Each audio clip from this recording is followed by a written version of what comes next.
Changing shapes. Welcome to another episode. Get off the phone, Dan. I'm researching. On the phone, doing the research, we've got Dan Murrell, we've got Spencer Gilbert, we've got Joe Starr. I am Danielle Radford. I will try to fix the glare on my glasses. Good morning.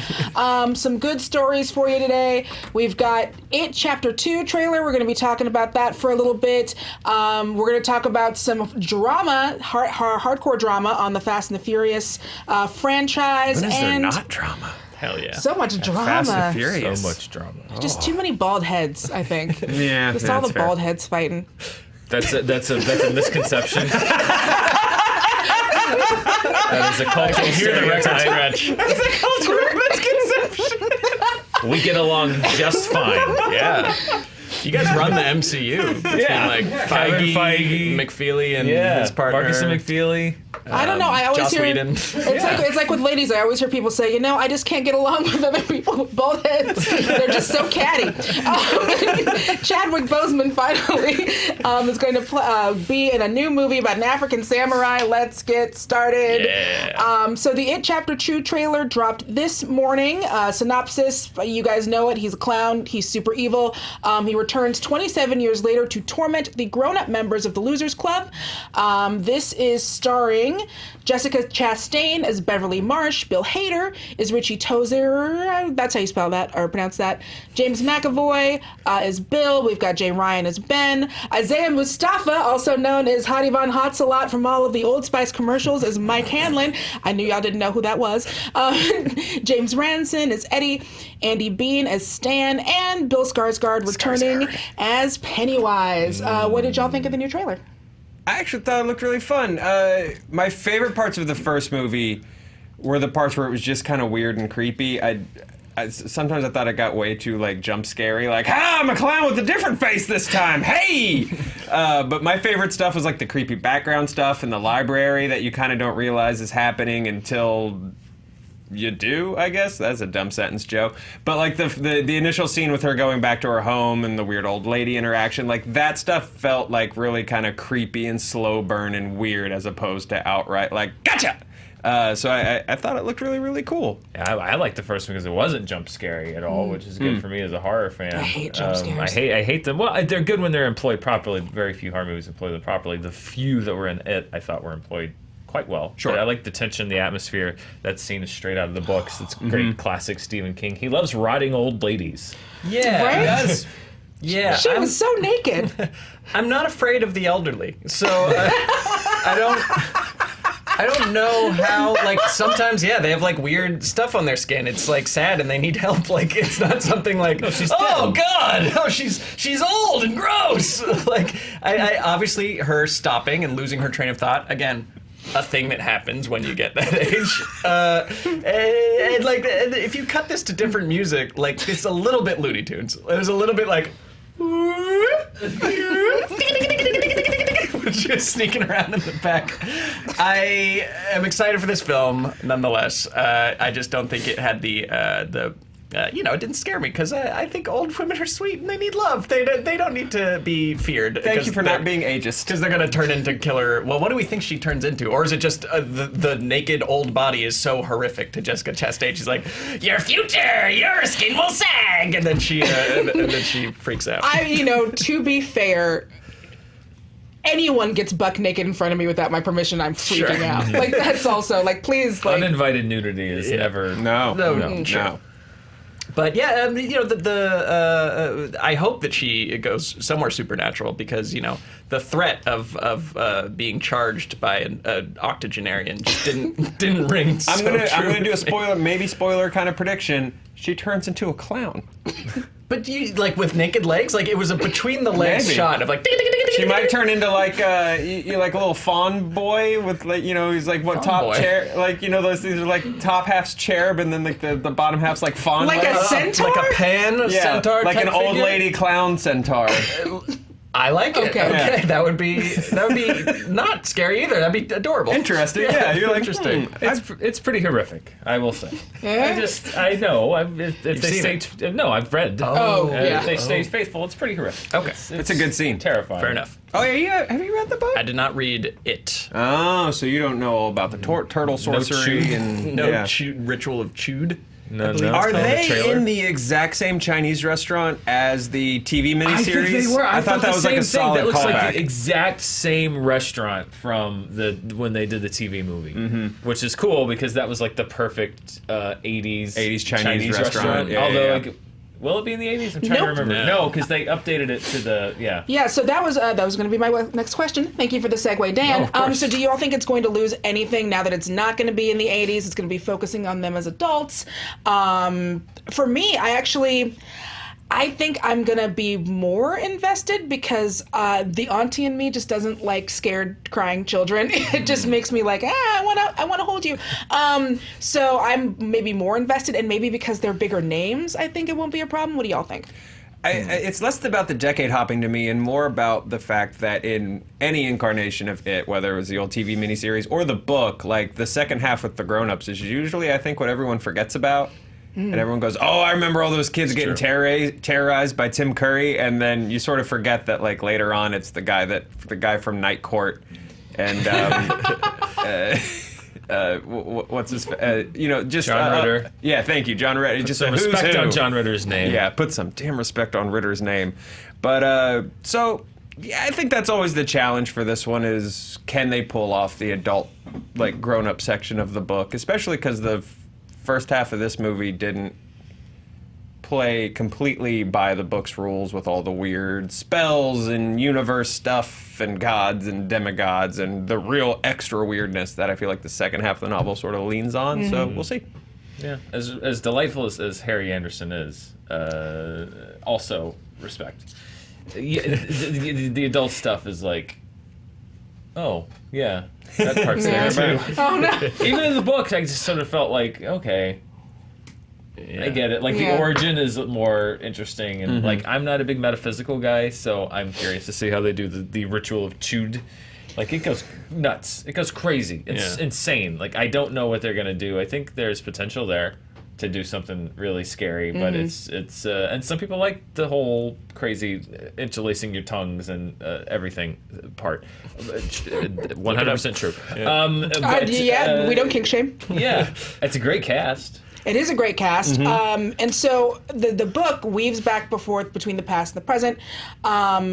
So do you think that this is going to affect the narrative? I'm wondering if this is going to be a Dumbo situation where maybe they have to add a significant amount of stuff to kind of pad it out, since it does sound like a lot of the world building from the first one maybe wasn't there. It depends. It depends on how much prologue they give each of the characters, because each of the characters has a healthy amount of catch up to do with what they are as adults. So it depends really on what they do there. There's one character. Good for them for all growing up really good looking. I know, right? Like Yeah. not a Especially because all that trauma. not a miss in the bunch. Yeah. Yeah. Anyway, sorry. No squibs. There's one character who Yeah.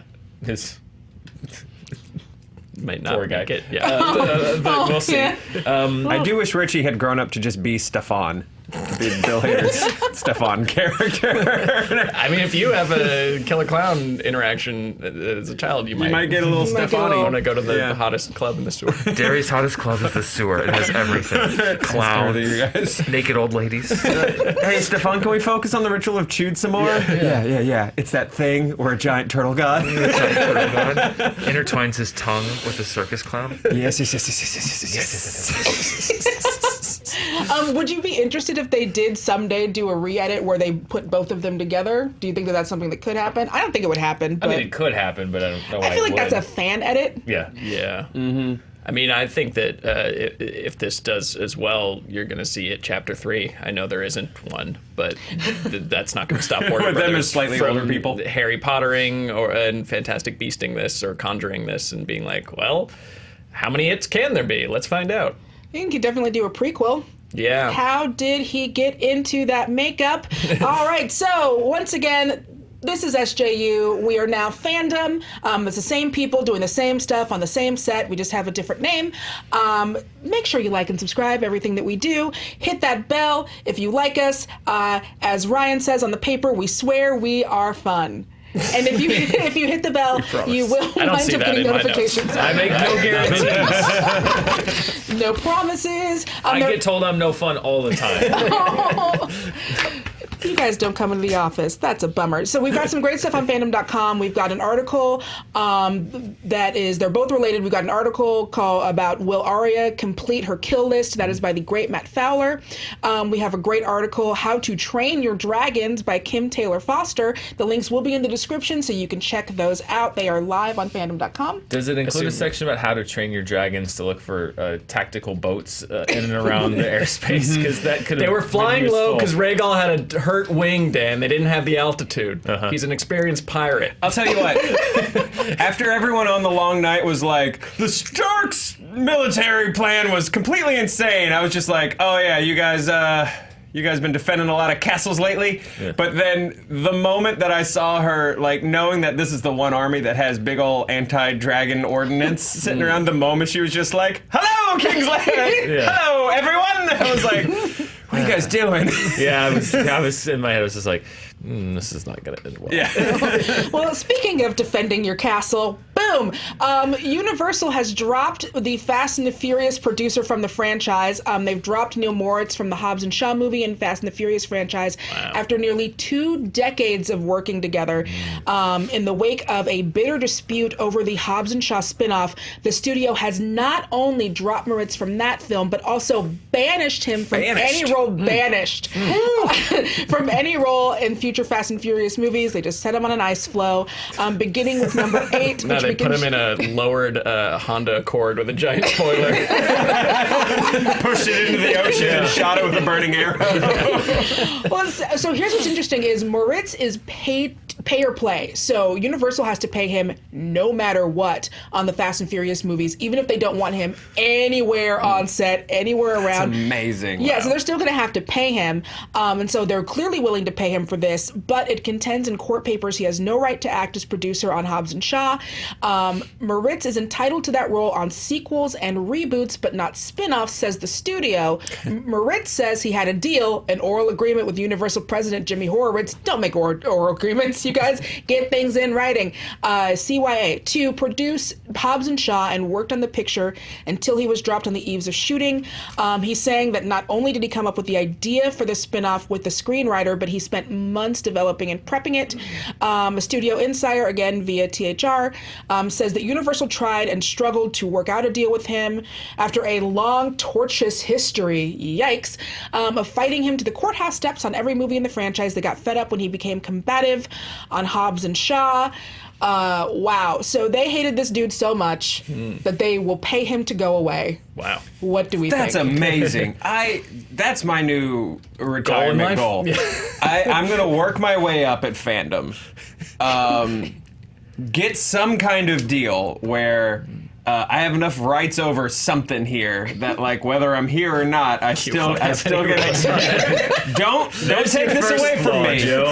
Don't take this away from me. And then I'm just gonna start acting like such a butt. You guys are just like, yeah, he's gotta go. And then I'm just gonna get paid for being a butt.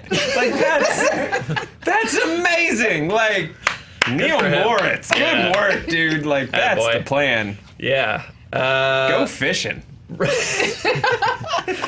I wonder, does anyone know? Because it's always like he said, she said, but it's like, what was he really doing? If he really was like the brains of these movies, that hurt you to say. Yes, it did. What if this one went fast and then the other one went furious? If he was the guy who came up with that, I guess like they owe him. They owe him big time. Like, what does the studio do? What does he do? It's hard to say without being there in these vape-filled rooms. Do you know how difficult you have to be to work with for a group of producers to say, I can't handle your ego anymore? Yeah. Like, we were talking about this yesterday. Like, I'm not a Hollywood insider, but the limited run that I've had with just secondhand accounts of people dealing with producers, like, they fall into 2 categories, which is like very involved, very talented, very creative, committed to making something worth, and like absolutely essential to a movie, and like a guy who wrote something on a cocktail napkin and will never go away, thinks he knows everything, but actually knows nothing, and is the biggest pain in the ass in the world. And it's like, But you need his money. And it's like it seems like those are the two types. So even amongst that, to for them to say like, listen, we cannot handle this anymore. Yeah. You're too greedy. Producers are telling him he's too greedy. Yeah. Producers are saying Yeah. that. Like the producers are the ones who will cook every book to make sure they get to take home $5 million.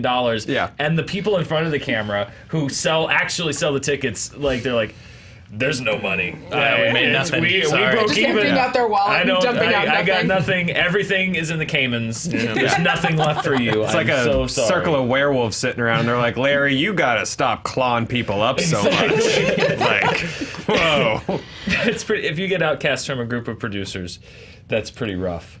That's why these movies succeed largely, is because they have to have someone who's just apparently bloodthirsty with no morals. I mean, to get a movie made. the reason I It's love like- this though is because like Fast and the Furious is a 12-month, 365-day-a-year storyline. Yeah. Is that this is like there's no off season for Fast and the Furious. There's always deals. There's always people beefing. There's always Instagram drama. There's always behind the scenes drama, and like this guy won't talk to this guy. So like it also just seems like a very and it's family. I get it. No one knows how to poke you like your own family. So they're everyone's really sensitive. They could honestly make so much money shooting a reality show Yes. Yes. year round during all of this. Maybe and then starring airing Neil that. Moritz, like he's the Yeah. who's the arch Kardashian who controls them Chris all? Kardashian. Chris Kardashian. Yeah, he's the Chris. Yeah, he's like Dracula, Patient Zero, and he's just like putting together Fast and Furious movies. I watch that. And the C story that day is Tyrese. Yes. Oh.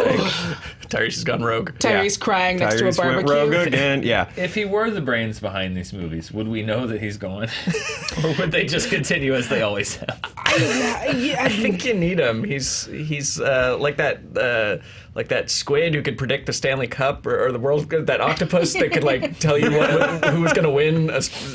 Yeah. I mean, there's some animal that can tell you who was going to win a big sports thing. He's that. There's thing. lots of them. Yeah. Yeah. But that Vin is in the producer pool.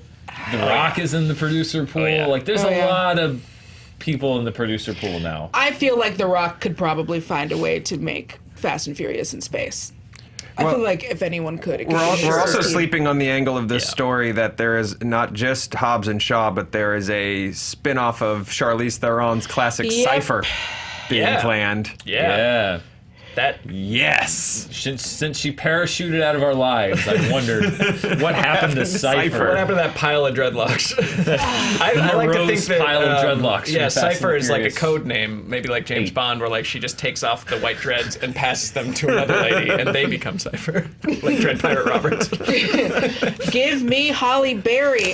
So yeah, this is going to be interesting to see how this works out. He claims that if he has proof that he's been working on Hobbs and Shaw, then that's completely different. Yeah. You just have to get it in writing, and he claims that he has been working hard, late nights, long hours on the ooh-ah of the Hobbs and Shaw. And maybe franchise. he's the only adult holding this all together. Like you never know Yeah. what Yeah. the truth is. when Maybe it's it's two like pissy people. yeah. What's that movie where they lock the parents in the basement? So Parent that the Trap. kid- no, there's another one. There's a Literal movie, parent. There's a movie Babadook. where the Ice kids. Storm. There's two parents are getting a divorce, and the kids lock their parents Squid in and the the Whale. basement, and then everyone else decides that their parents don't get along either. So they all lock their parents in the basement so that they can get along, and then they have the run of the house. This is a real. I swear is to a God, real movie. Kevin Yeah. Pollock is in it. This is an episode of Pete and Pete. House House arrest. arrest. Thank you, JT. Thank you, There's a JT. movie- This is the house arrest of the producer of the Fast and the Furious Like it. world. They're locking him in the basement Yep. so that he can get along. Well, I would assume at this point, like, Dwayne Johnson and Vin are all producers, so you can just see, like, Dwayne Johnson sitting a guy being a real butt down and just being like, I'm not mad. I'm just very disappointed. and you need to go. And his giant arm just like slowly pushing you out a door. Like, Yeah, I can see. He's got the power to do that. If Dwayne and Vin don't like him, then they could, go behind his back to Universal and be like, I'm not working with this guy anymore. yeah, Just that could be Yeah. actually pay what him to go away. That could be what resolves the differences between The Rock and Vin Diesel. shared hatred of Yeah. Mr. Moritz. Yeah. Wow. I think what I'm saying is you need to lock The Rock and Vin Diesel in a basement together until they can hash out Yes. what's Yeah. going on. Yes. With Neil Tyrese Moritz upstairs being like, why can't I get into the basement? running the show. No, he'd run the show. That's his perfect. shot to Perfect. run You're right. everything. Yeah. Oh, It's Tyrese's time to shine. Yeah. it's always Tyrese's time to shine. In my book, story number 3, no segue, because We I get that can't. as a clip. So Right. Tyrese's time to shine. There's no segue I can do for this. It isn't terribly offensive. Chadwick Boseman to play African samurai in Yasuke. Is it Yasuke. Yasuke? So this is via Deadline. Chadwick Boseman has officially aligned himself to play Yasuke, the first African samurai to swing a sword in Japan. Eric Feig's Picture Start has teamed with Mike DeLuca and his DeLuca Productions banner. Steve Le... Don't worry about it. Nope, and his... Steve LaHorcrux. and his Solipsist banner, and Boseman and local Coles Exception Content to produce the film adaptation of the story of Yask, I can get this, who served under the Japanese warlord in 16th century Japan. Oda I'm sorry. Nobunaga. I know, because I want to make Nobunaga. sure, I want to get these right, and I don't want to mess This is these the up. hardest to pronounce paragraph in the history of SJU. We have solipsist and Solipsist. Lahiru and Oda Nobunaga. This is ridiculous. I think this is. We can get Yasuke and Nobunaga. We can do that. Yeah, we can do that. Screw those Because other guys. I don't want to mess up anyone's name, because it's their name. So the legend of Yasuke is one of history's best kept secrets. The only person of non-Asian origin to become a samurai. Sorry, Matt Damon. Tom Cruise. Tom Cruise, I think, is on the record the of last as being. one. Yeah, he was not in just fact, a the last samurai, one. but the Yeah. last one. This is not just an action movie. That's a cultural event and exchange, and I'm excited to be a part of it. I am very interested in this. I don't know a lot about this story, but I can't wait to hear it. So Yasuke was, I believe, a slave who got basically, he was not just the first samurai, but the first African person in Japan at all. And basically got handed off to this warlord. They had sort of a weird figuring each other out kind of friendship. And then eventually, he became a samurai under his service. It's a cool, it's a that cool sounds story. really Yeah. cool. I cannot wait to see Chadwick Boseman as a samurai. What do y'all think? It's like historically epic Ghost Dog. What we've all been waiting for. I'm not gonna lie, I'm very excited. It's like the Ghost prequel. Dog is hard to. I mean, Really hard to yeah, top. That's hard to pretty top. great. Yeah. Italian mobsters rapping and looking down drains. It's if it can approach Ghost Dog, then we're in business. We're Yeah. in business. No, I think this could be a really cool movie. I'm curious to see what kind of team they put around it in terms of writers and directors and stuff like that, because I think you have a cool opportunity. I feel like, especially when we look at movies about race in the States, it's usually between white people and another race, and this is a very rare, interesting opportunity to take a look at, what's this sort of conversation like between a Japanese person and an African person. I think that's a really cool opportunity, plus cool samurai stuff, so win-win. Yeah, I'm super excited. I think I agree exactly with you. Historical figures tend to do really well. It's never a true story, but they tend to do pretty great. There's lots of other ones that have turned out great. There's obviously like Braveheart. Do you guys have a favorite historical figure turned movie? Ooh, good question. Yeah, they're so often horrifically inaccurate that it's hard to balance like goodness of movie versus goodness of history. I mean, if you True stories are boring. Amadeus, a great movie. Whoa, yeah. not a true Did not story, not in the history. slightest. Poor Yeah. Salieri. historical. Ooh. Yeah, Salieri got a real bad rap. Yeah, he got hosed. Yeah. I mean, even stuff like The Last Samurai, you could point at some of it and be like, oh, this is based on a thing. Lincoln is probably the most accurate, which is just like Dudes in a room. boring. Dudes in a room. I love the movie, but I it's love just it, dudes sitting in a room, dark, Hashing it out. firelit room, having very passionate discussions and like weird, tromping through the swamps, trying to get votes, and that's Then like, Tommy Lee Jones gets to make out with a lady. Exactly. yeah. But then Lincoln Vampire Hunter, not as accurate. Well, no, but fun. Yeah, it was Ulysses S. Grant.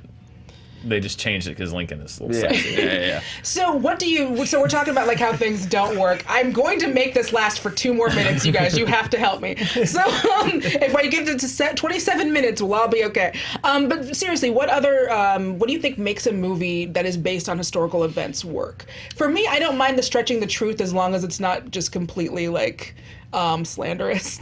I guess that's my concern with this film is like, I hope they don't make it like an anime. I hope that they don't like this story is really interesting, but from the just very broad overviews you had of it, like he's not like a super warrior. He's not like unleash the African samurai and like what Yasuke, and he's like cutting through like hordes of I don't know other samurai and stuff like that. Like this is like I said, it's an interesting movie about a cultural exchange.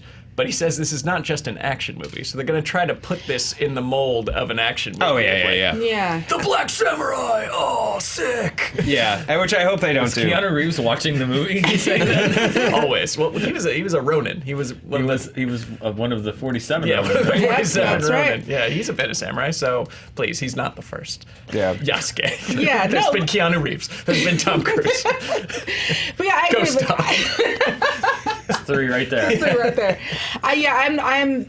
It is totally going to be marketed as, oh, it's Chadwick Boseman in this sword. It's totally cool. But I am way more interested in seeing it be, a historical drama with some action elements. Yeah. But I agree. I can't wait to see the marketing, which is just going to be like Chadwick Boseman, his reflection in a sword, him going Cherry from blossom petals falling. Oh, they're him going from absolutely- like slave rags to like that awesome armor. They absolutely do the Black Panther jumping from car to car slow-mo from the Black Panther trailer, but with horses and like a carriage. Yeah. All right. You're in. Okay. Yeah, okay, you know what? Sure. A lot of people have proven that I think you can walk this line and do both with a samurai movie. It's a stupid thing to say, but obviously Kurosawa did it. A master filmmaker was able to do it pretty easily. But even more recently, like 13 Assassins and stuff like that. There have been good filmmakers that have been able to produce really good action movies that still have really strong character and arcs and cool stories and themes and like a movie should. Yeah, I mean, real life largely, even great, wonderful events in real life are very boring. Yeah. Yeah. Braveheart took place not over many years and not how the movie did it. It's more about the spirit of the thing, I think. If you can get the spirit of something Glad right. you had that on deck, JT. Thank you, JT. If you get the spirit of something right, and I'm not saying Braveheart did, I'm saying if you can, then as a movie, like a movie is not a historical document. I think the large thing that we had with Greatest Showman is like, of course it's not historically accurate. Most movies aren't. It just seemed like a bit of a manipulation, perhaps, of the reality of it, which is where I think you can have a little more fun and a little more leeway. So, I think if it can be a cool action movie. I'm sure it probably Tombstone? is going to try to be. I love Is that Tombstone. real? Yeah. Wyatt Earp? Wait, yeah, I didn't know that. With the whole "I'm your Huckleberry." Yeah. Doc Holliday, a real dude. He really said that. Well, I don't know. Well, I don't know if he said I'm your That's what Huckleberry. I mean. I don't know if Doc Holliday was as quippy and wonderful as Val Kilmer. I don't know how you could be, but it got the spirit of it right. It got the spirit of their relationships right. Yeah, they all fudge dates and orders of events. Like, I don't necessarily know if it was as straightforward as, Kurt Russell pistol whipped a guy and so they got angry, but it's the spirit of the thing. And Tombstone, by the way, one of the best movies of the 90s, and I will fight you if you say otherwise. I will, you have my sword. But I think they can make it a cool action movie, but I think where you get into trouble is if you start distorting the actual events themselves in a way that's not. It's incongruous with what. It's interesting because the folks behind Braveheart said something like, "We feel like our goal with a movie like this is to 1, entertain, 2, inspire, and then 3, educate." So. Sure. Which is a nice way to skirt around the fact that it's like, this is 90% horseshit, but I guess sort of inspiring an audience to go, now what's this really all about? To go look and The Twitter threads are going to be amazing. Watch out for whoever does the free work of educating everyone on what this is going to be on Twitter. Yes. Because that is going to happen. Yep, and yep, yep. that I'm super looking forward to.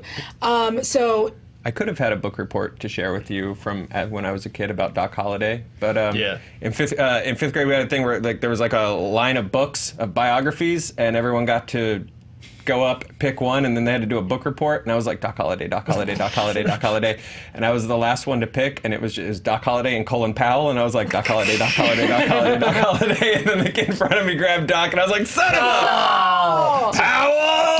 give us one Powell tell us fact, a Powell fact. to get us out of here. He didn't want to join the army. His dad made him join ROTC, and he was real pissed about it. Oh, There man. you go. The reluctant soldier who Yeah. protected us all Turned from not hero. going to Iraq. So brave. All right, speaking of reluctant fighting.